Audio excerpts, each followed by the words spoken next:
Paz a você que acaba de dar play nesse vídeo, fico muito feliz novamente pela sua presença e você que é novato aqui no canal, já convido você a curtir, compartilhar e a se inscrever, isso é bastante importante para mim.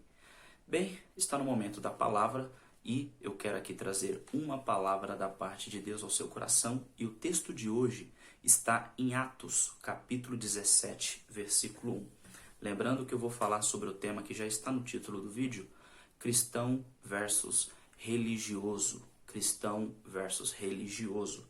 Atos capítulo 17 vai dizer assim: E passando por Anfípolis e Apolônia, eles chegaram a Tessalônica, onde havia uma sinagoga de judeus.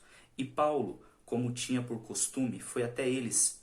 E por 3 sábados, arrazoando ou argumentando com eles com base nas Escrituras, expondo e alegando que convinha que o Cristo sofresse e ressuscitasse dos mortos, e este Jesus que eu vos prego é o Cristo. E algum deles creram e ajuntaram-se com Paulo e Silas e uma grande multidão de gregos religiosos e não poucas mulheres influentes. Bem, nós vemos aqui uma viagem missionária de Paulo, né? Ou uma atitude missionária de Paulo. Ele foi a estas cidades e, de curiosidade, nós percebemos que a atitude de Paulo à frente de missões era sempre primeiramente pregar aos judeus e depois pregar aos demais povos, às demais línguas.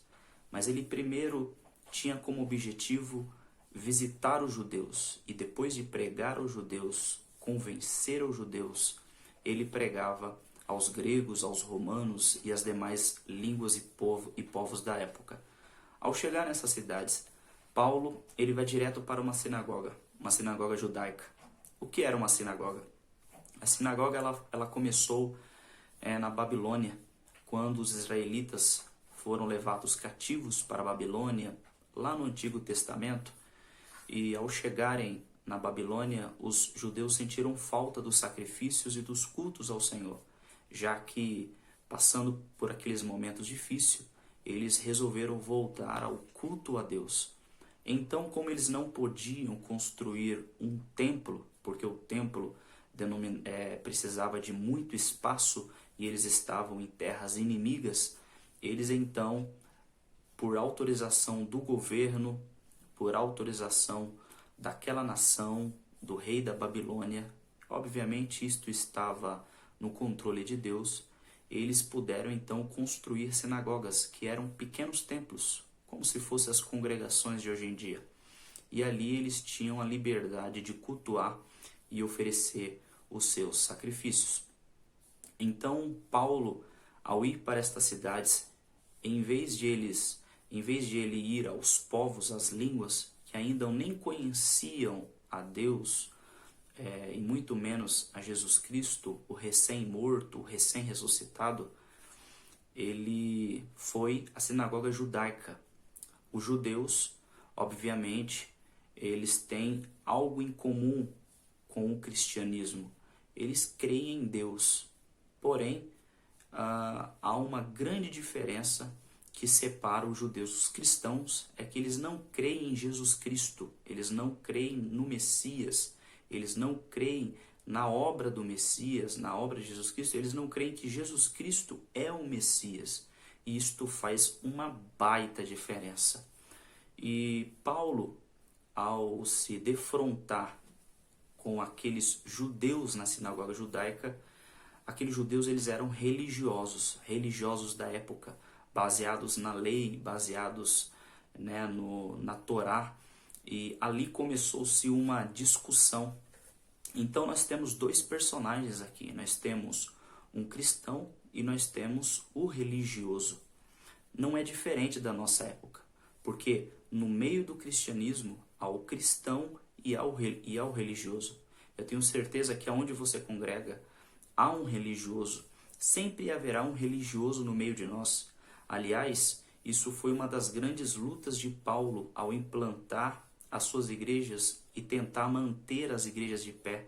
Era quando os religiosos judeus eles se infiltravam dentro dessas congregações, disfarçando-se de cristãos, e ali eles queriam alterar a mensagem cristocêntrica, colocando ali teses religiosas que esfriavam as fés dos irmãos.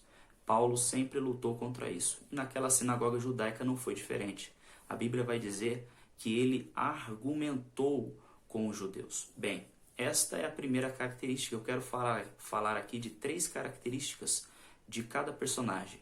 3 características de um cristão e 3 características de um religioso.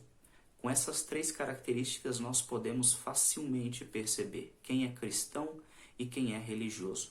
A primeira característica de um cristão que nós podemos ver aqui, a exemplo de Paulo, é que o cristão ou Paulo tinha e tem argumento. Para ter argumento é preciso conhecer a Bíblia. Não se pode dizer que é um cristão se não é conhecedor da Bíblia. Não se pode dizer que é um cristão se não tem argumento para defender a sua fé e defender no que acredita. Não se pode dizer que é um cristão apenas por dar glória a Deus ou dizer aleluia. É preciso conhecer da sua palavra. É preciso saber o porquê está aqui. É preciso saber o porquê Jesus morreu na cruz. É preciso conhecer a história e é preciso saber para onde vamos. E tudo isso nós encontramos na Bíblia Sagrada. Na Bíblia Sagrada está contido o início, o meio a qual nós estamos vivendo e o fim que irá acontecer. Inclusive, na Bíblia Sagrada também contém a eternidade depois dessa vida.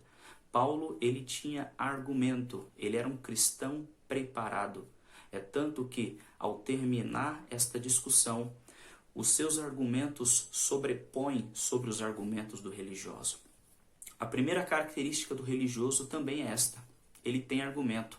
Só que os seus argumentos são fracos. Por quê? Porque não são baseados na Bíblia, são baseados na lei, são baseados nas leis humanas, nas lógicas humanas, nos pensamentos humanos e terrenos. Inclusive, o religioso, ele é apaixonado por argumento, ele ama o argumento, ele vive pelo argumento, ele se alimenta do argumento, ele só crê se tiver argumento. A paixão dele não está nem na Bíblia Sagrada e nem no poder que a Bíblia Sagrada pode trazer, mas é pelo argumento, argumento filosófico, argumento histórico, argumento científico. Não é errado nós buscarmos argumentos desses setores seculares, mas nós sabemos que o maior argumento e que nós podemos acreditar está na Bíblia Sagrada, está na palavra de Deus que foi enviada pelos seus profetas inspirados pelo Espírito Santo. A segunda característica que nós podemos ver em um cristão, a exemplo de Paulo nesse contexto, é que os seus argumentos ou sua pregação resultam em salvação. Esse era o objetivo de Paulo ao discutir com aqueles judeus. Não era nada mais do que aquilo.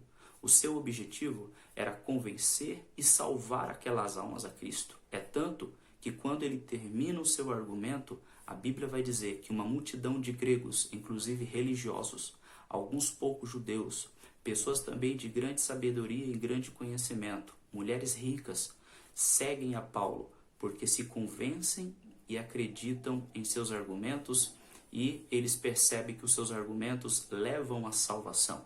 Eles se convencem que os seus argumentos resultam em salvação.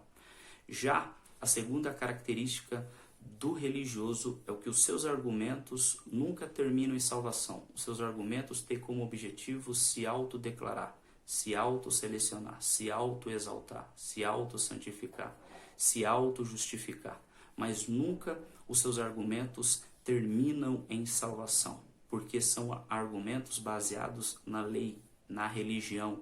Seus argumentos são sempre pesados, protocolados, e por isso seus argumentos não resultam em salvação. E não é diferente nos dias de hoje. Encontramos muitos nos nossos meios que pregam uma mensagem que não resulta em salvação, resulta em auto-enriquecimento, resulta no auto-engano, resulta, na verdade, numa intenção de animar, motivar quem não deveria motivar. Porém, o Evangelho Nós sabemos que ele confronta, o evangelho ele corrige. O evangelho, é claro, ele também passa o bálsamo, ele acalma, ele tranquiliza, ele ama, mas o evangelho ele confronta, é um evangelho que nos transforma. E no nosso meio está cheio de religiosos que pregam para se autopromover e nunca resultando em salvação. A terceira característica e a última de cada personagem. A terceira característica de um cristão é que a sua mensagem ela é messiânica. Paulo, ao pregar aos da sinagoga judaica, o próprio texto vai dizer que ele prega sobre o Jesus Cristo que morreu e ressuscitou. Ele explica o porquê Jesus precisou morrer e o porquê ele ressuscitou. Sua mensagem é messiânica, sua mensagem é cristocêntrica, sua mensagem é Jesus Cristo. Ele não sai deste tema. O tema principal de sua mensagem, aliás, não só aqui nesse contexto, não só aqui nessa cidade, mas em todos os locais a que Paulo foi, é a mensagem de Jesus Cristo, é a mensagem messiânica, é uma mensagem atualizada. Diferente dos argumentos religiosos, suas mensagens são antigas, atrasadas, porque suas mensagens estão baseadas na lei, suas mensagens estão baseadas na lei do Antigo Testamento. Eles não estão percebendo a era da graça, eles não estão percebendo que já estão na era da graça, então eles pregam o evangelho, não que o evangelho seja antigo, mas eles pregam a lei, eles deixam o evangelho de lado e eles pregam a lei dos homens, eles pregam as regras, eles não pregam Jesus Cristo, e por causa disso suas mensagens são ultrapassadas, suas mensagens são atrasadas, porque enquanto esses religiosos pregam a lei, Paulo está pregando a graça. Paulo está à frente, anos-luz dos religiosos. E é por isso que a mensagem de Paulo ela tem mais poder. É por isso que a mensagem de Paulo ela transforma. Não é diferente nos dias de hoje. Tantos religiosos que pregam mensagens ultrapassadas, mensagens não atuais. Há quem pense que pregar a mensagem de Jesus Cristo não atrai público. A mensagem de Jesus Cristo é a mensagem mais atual. Quem prega a mensagem de Jesus Cristo está anos-luz à frente daqueles que querem pregar a lei, que querem pregar filosofia, que querem pregar história, porque a mensagem de Jesus Cristo é atual. Quem prega Jesus Cristo está pregando a profecia do que há de se cumprir. Quem prega Jesus Cristo está 2000 anos à frente desses religiosos, porque os religiosos estão parados no tempo, já que eles não pregam a morte e nem a ressurreição de Cristo. Mas o cristão que prega Jesus Cristo, ele não parou no tempo, ele está pregando o que está acontecendo e ele está pregando o que irá acontecer. E até o que aconteceu, o cristão que prega Jesus Cristo está sempre atualizado.